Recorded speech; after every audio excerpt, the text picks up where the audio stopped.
India Legal presents Courts Roundup.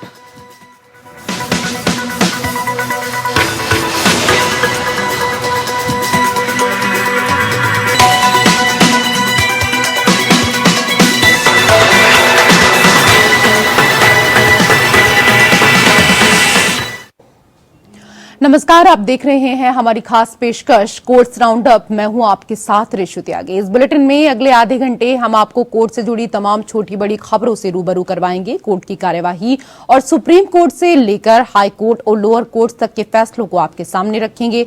लेकिन आगे बढ़ने से पहले एक नजर डालते हैं हेडलाइंस पर। बिल्किस बानो केस में सभी 11 दोषियों की सजा माफी सुप्रीम कोर्ट ने की रद्द। गुजरात सरकार के फैसले को पलटा, कहा दोषियों को 2 हफ्ते के अंदर सरेंडर करना होगा, दोषियों को फिर से भेजा जाएगा जेल। सुप्रीम कोर्ट कॉलेजियम प्रणाली के खिलाफ याचिका पर सुनवाई के लिए हुआ सहमत, करेगा पीठ का गठन। वकील ने कॉलेजियम प्रणाली में दोषों पर जस्टिस कौल के साक्षात्कार का हवाला दिया।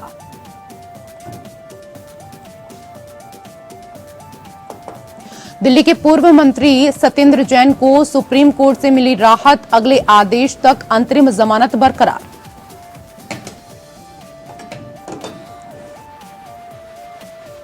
झारखंड की निलंबित आईएएस पूजा सिंघल को सुप्रीम कोर्ट से नहीं मिली राहत, जमानत याचिका पर सुनवाई स्थगित। मनी लॉन्ड्रिंग केस में पूजा सिंघल पर है केस।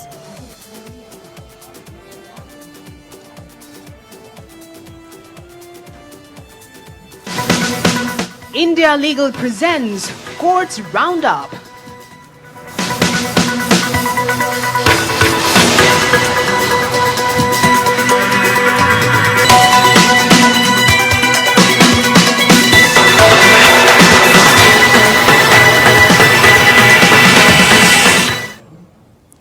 कोर्ट से जुड़ी खबरें अब विस्तार से। सुप्रीम कोर्ट ने 2002 के गोधरा दंगों के दौरान बिल्किस बानो के साथ गैंगरेप करने और उसके परिवार के सदस्यों की हत्या करने वाले 11 दोषियों को सजा में छूट देने के गुजरात सरकार के आदेश को गैर कानूनी करार करते हुए रद्द किया है। सर्वोच्च अदालत ने सभी 11 दोषियों को 2 हफ्ते के भीतर सरेंडर करने को कहा है, उन्हें फिर जेल भेजा जाएगा। कोर्ट ने कहा कि गुजरात सरकार ने दोषियों के साथ मिलीभगत करके सुप्रीम कोर्ट के साथ धोखाधड़ी की है।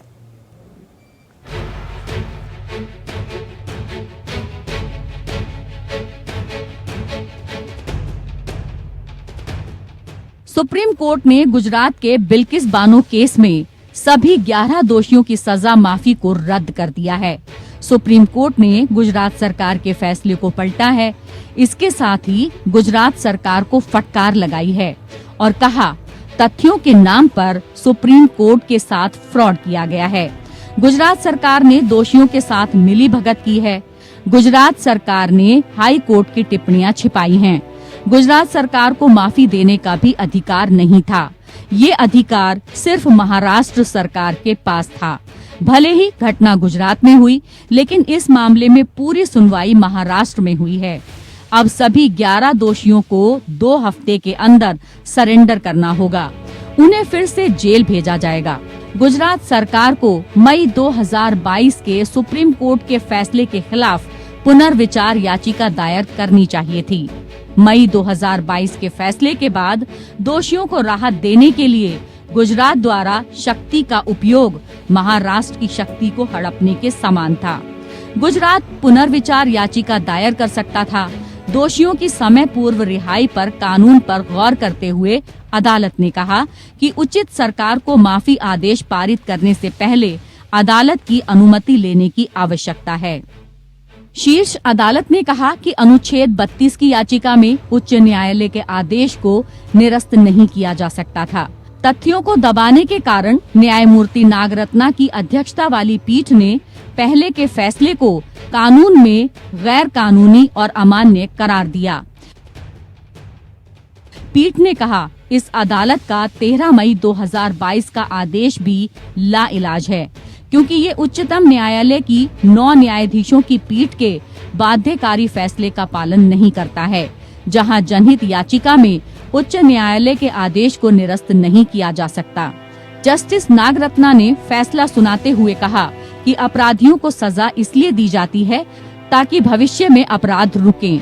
अपराधी को सुधरने का मौका दिया जाता है, लेकिन पीड़िता की तकलीफ का भी एहसास होना चाहिए। हमारा मानना है कि इन दोषियों को स्वतंत्रता से वंचित करना उचित है। एक बार उन्हें दोषी ठहराए जाने और जेल में डाल दिए जाने के बाद उन्होंने अपनी स्वतंत्रता का अधिकार खो दिया है। साथ ही यदि वे दोबारा सजा में छूट चाहते हैं तो ये जरूरी है कि उन्हें जेल में रहना होगा। सुप्रीम कोर्ट में जस्टिस BV नागरत्ना और जस्टिस उज्जवल भुइयां की बेंच ने इस मामले में फैसला सुनाया है। बेंच ने लगातार 11 दिन तक सुनवाई की थी और बीते साल 12 अक्टूबर को मामले में फैसला सुरक्षित रख लिया था। सुनवाई के दौरान केंद्र और गुजरात सरकार ने दोषियों की सजा माफ करने से जुड़े ओरिजिनल रिकॉर्ड पेश किए और अपने अपने तर्क रखे थे। गुजरात सरकार ने दोषियों की सजा माफ करने के फैसले को सही ठहराया था। कई दलीलें और पिछले फैसलों का हवाला दिया था, लेकिन उम्र कैद की सजा में समय से पहले दोषियों की रिहाई पर सुप्रीम कोर्ट ने सवाल उठाए थे और कोर्ट का कहना था कि ये साफ होना चाहिए था कि दोषी कैसे माफी के योग्य पाए गए। Bureau report APN।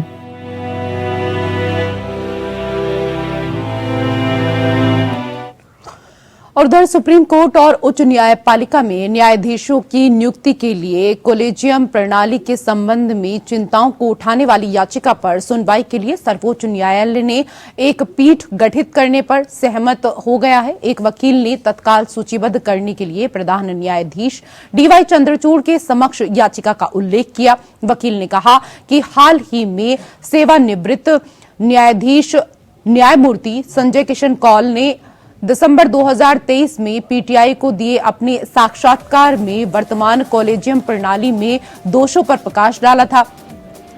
इस बात पर गौर करते हुए CJI ने एक बेंच गठित करने पर सहमति जताई। न्यायमूर्ति SK कौल ने PTI के साथ अपने साक्षात्कार में इस बात पर प्रकाश डाला कि कैसे वर्तमान कोलेजियम प्रणाली आंतरिक झगड़ों का सामना कर रही है।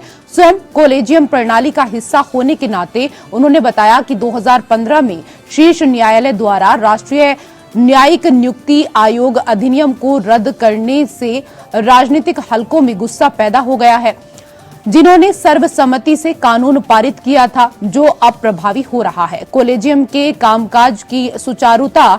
उन्होंने कहा कि कोलेजियम द्वारा सरकार को अनुशंसित नामों की लंबित नियुक्तियां इस मौजूदा तनाव का प्रतिबिंब हैं।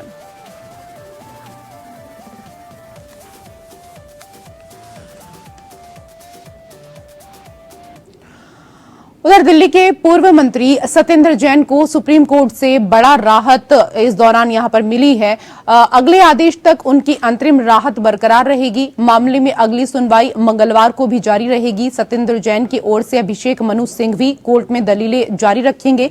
सत्येंद्र जैन की जमानत अर्जी पर जस्टिस बेला माधुर्य त्रिवेदी और जस्टिस पंकज मित्तल की पीठ के सामने सुनवाई हुई। जैन के वकील अभिषेक मनु सिंघवी ने कहा कि 2017 से मई 2022 तक 7 बार सत्येंद्र जैन को पूछताछ के लिए बुलाया गया, लेकिन कोई गिरफ्तारी नहीं हुई। मई 2022 में उन्हें गिरफ्तार किया गया, जबकि गिरफ्तार करने के कोई ठोस वजह नहीं थी। उन्होंने कहा कि जैन दिल्ली के स्थायी नागरिक हैं और कहीं भागने वाले नहीं हैं। 14 फरवरी 2017 से मई 2022 तक की डिटेल बताते हुए सिंघवी ने कहा कि 3 कंपनियां जिनमें मंगलायतन भी शामिल है, उनको लेकर मुकदमा बनाया गया। उन्होंने कहा कि वैभव और अंकुश जैन इन कंपनियों में हैं। उनका सत्येंद्र जैन से कोई रिश्ता नहीं है, बस सरनेम एक जैसा है। इस पर जस्टिस त्रिवेदी ने कहा कि वो पार्टनर हैं। इस पर सिंघवी ने हामी भरी। अकिंचन, मंगलायतन और प्रयास, ये 3 कंपनियां हैं जिनके बीच लेन देन को मुद्दा बनाया गया। इनके लेन देन में सत्येंद्र जैन की कोई भूमिका नहीं है, कोई लेना देना नहीं है, लेकिन ईडी ने अपनी धारणा के मुताबिक उन्हें भी शामिल कर दिया।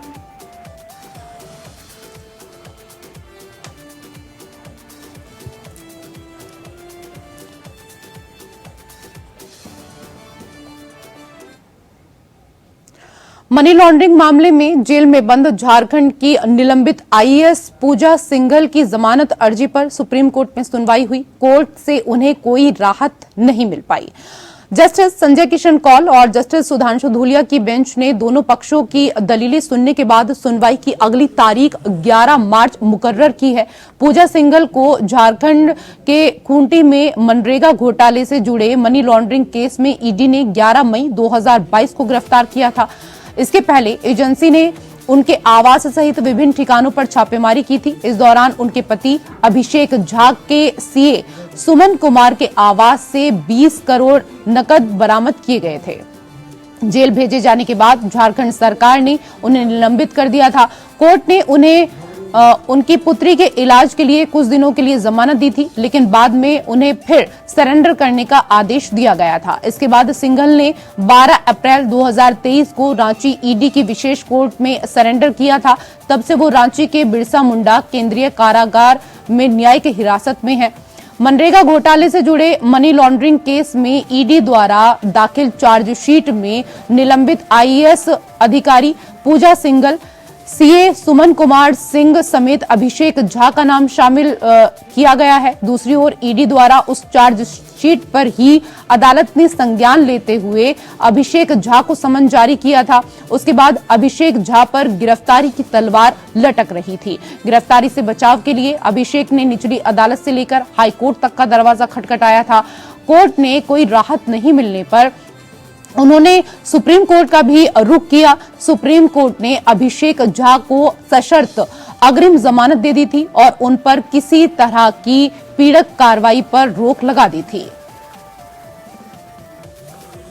सुनवाई के लिए 29 जनवरी 2024 की तारीख तय की गई है। कथित शराब घोटाले में संजय सिंह पर दिल्ली हाईकोर्ट में सुनवाई हुई। उन्होंने दिल्ली हाईकोर्ट का दरवाजा खटखटाया था, जिसके बाद अब हाईकोर्ट ने ईडी को नोटिस जारी किया है। मिली जानकारी के मुताबिक राज्यसभा सांसद संजय सिंह की जमानत याचिका पर नोटिस जारी करते हुए कोर्ट ने सुनवाई के लिए 29 जनवरी 2024 की तारीख तय की है। हाल ही में ट्रायल कोर्ट ने उन्हें जमानत देने से इनकार कर दिया था, जिसके बाद वो दिल्ली हाईकोर्ट जमानत के लिए पहुंचे थे। दिल्ली शराब नीति मामले में आप सांसद संजय सिंह फिलहाल जेल में हैं। संजय सिंह को उत्पाद नीति घोटाले के मामले में ईडी ने 4 अक्टूबर को गिरफ्तार किया था। ईडी ने आरोप लगाया कि संजय सिंह ने अब समाप्त हो चुकी उत्पाद शुल्क नीति के निर्माण और कार्यान्वयन में महत्वपूर्ण भूमिका निभाई, जिससे कुछ शराब निर्माताओं, थोक विक्रेताओं और खुदरा विक्रेताओं को मौद्रिक लाभ हुआ। 22 दिसंबर को ट्रायल कोर्ट ने उनकी जमानत याचिका खारिज कर दी, जिसमें कहा गया कि प्रथम दृष्टया उनके खिलाफ मामला वास्तविक है और सबूत कथित अपराध में उनकी संलिप्तता को दर्शाते हैं। इसके बाद संजय सिंह ने हाईकोर्ट में जमानत याचिका दायर की है।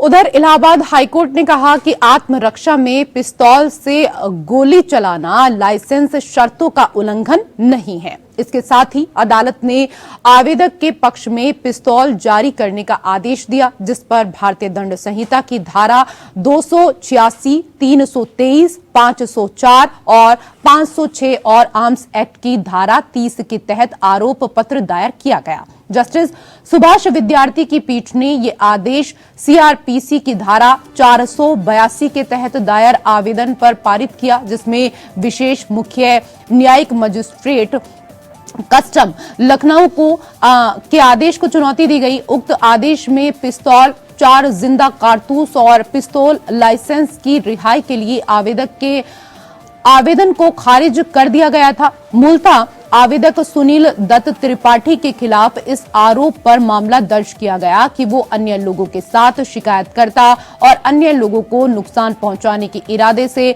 गोलीबारी में शामिल है।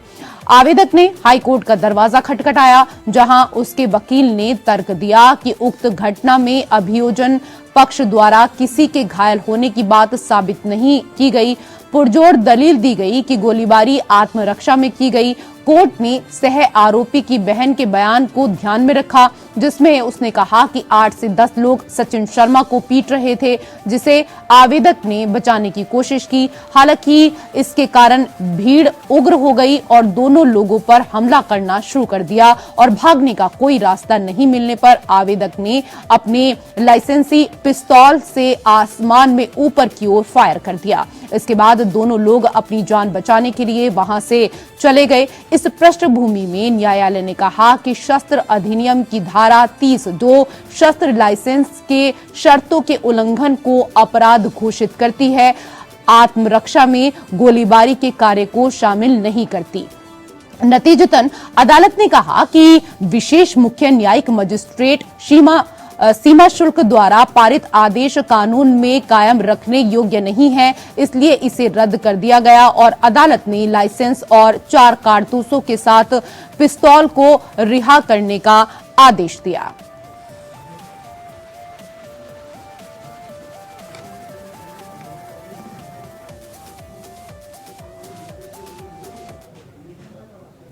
उधर केरल हाईकोर्ट ने जनता और मीडिया के सामने महिला पत्रकार के साथ कथित दुर्व्यवहार के मामले में एक्टर और राजनेता सुरेश गोपी द्वारा दायर अग्रिम जमानत याचिका को अनुमति दी है। उनके खिलाफ भारतीय दंड संहिता की धारा 354 और केरल पुलिस अधिनियम की धारा 119 के तहत अपराध दर्ज किया गया।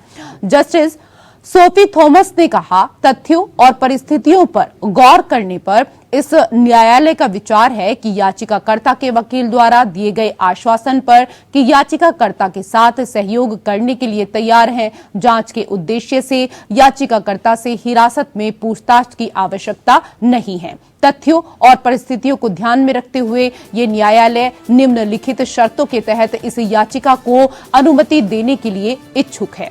गिरफ्तारी की स्थिति में याचिकाकर्ता को बॉन्ड निष्पादित करने पर जमानत पर रिहा किया जाएगा। उसके बाद याचिकाकर्ता जांच अधिकारी के सामने पेश होगा जब भी और निर्देशित। इसने आगे कहा कि शिकायतकर्ता को भी जमानत आवेदन पर कोई आपत्ति नहीं है। अपनी जमानत याचिका में एक्टर ने कहा कि वो निर्दोष हैं और उसने किसी भी यौन इरादे या उद्देश्य से महिला पत्रकार को नहीं छुआ। उन्होंने कहा कि वो शिकायतकर्ता सहित मीडिया कर्मियों द्वारा की गई बाधा को हटाकर केवल अपने होटल की ओर बढ़ने की कोशिश कर रहे थे।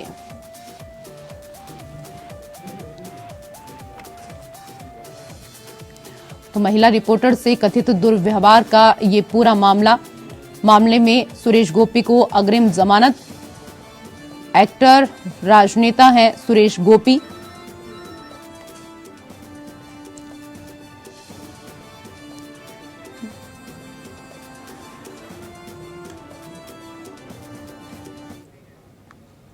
उधर सुप्रीम कोर्ट ने पुणे लोकसभा सीट के लिए उपचुनाव कराने के लिए बॉम्बे हाईकोर्ट द्वारा भारत के चुनाव आयोग को जारी निर्देश पर रोक लगा दी। उक्त सीट 29 मार्च 2023 को सांसद गिरीश बापट की मृत्यु के बाद से खाली है। सीजेआई डीवाई चंद्रचूड़, जस्टिस जेबी पारदीवाला और जस्टिस मनोज मिश्रा की पीठ ने 13 दिसंबर 2023 को पारित हाईकोर्ट के आदेश को चुनौती देने वाली ईसीआई द्वारा दायर विशेष अनुमति याचिका पर नोटिस जारी करते हुए अंतरिम आदेश पारित किया। पीठ ने कहा कि लोक प्रतिनिधित्व अधिनियम 1951 की धारा 151A तत्काल मामले में लागू होगी। इस प्रावधान के अनुसार यदि रिक्ति के संबंध में शेष कार्यकाल 1 वर्ष से कम है तो ईसीआई को रिक्त सीट को भरने के लिए उपचुनाव कराने की आवश्यकता नहीं है। पीठ ने कहा कि वो इस मामले को मार्च या अप्रैल में टालेगी और कानून बनाएगी। हाईकोर्ट ने अपने फैसले में कहा कि लोकसभा सचिव की अधिसूचना में 29 मार्च 2023 से रिक्ति की पुष्टि की गई, जबकि वर्तमान लोकसभा का कार्यकाल 16 जून 2024 को समाप्त होगा। जस्टिस जीएस पटेल और जस्टिस कमल खट्टा की हाईकोर्ट की खंडपीठ ने ईसीआई का उक्त तर्क खारिज कर दिया कि उपचुनाव कराना मुश्किल है। इसमें इस बात पर जोर दिया गया कि निर्वाचन क्षेत्र को निश्चित अवधि से अधिक प्रतिनिधित्व से वंचित नहीं रखा जा सकता, ये बताते हुए कि संसदीय लोकतंत्र में शासन निर्वाचित प्रतिनिधियों पर निर्भर करता है जो लोगों की आवाज है। हाईकोर्ट ने कहा कि ईसीआई का रुख असंगत है क्योंकि पुणे सीट खाली होने के बाद से उसने कई विधानसभा और लोकसभा क्षेत्रों के लिए उपचुनाव कराए। इसमें इस बात पर जोर दिया गया कि उपचुनाव पर विचार करने की प्रासंगिक तारीख वह तारीख है जिस दिन रिक्ति निकलती है, जिसमें अस्पष्टता की कोई गुंजाइश नहीं है।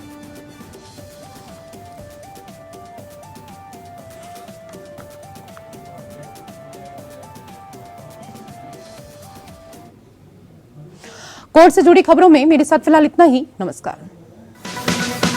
India Legal presents Courts Roundup.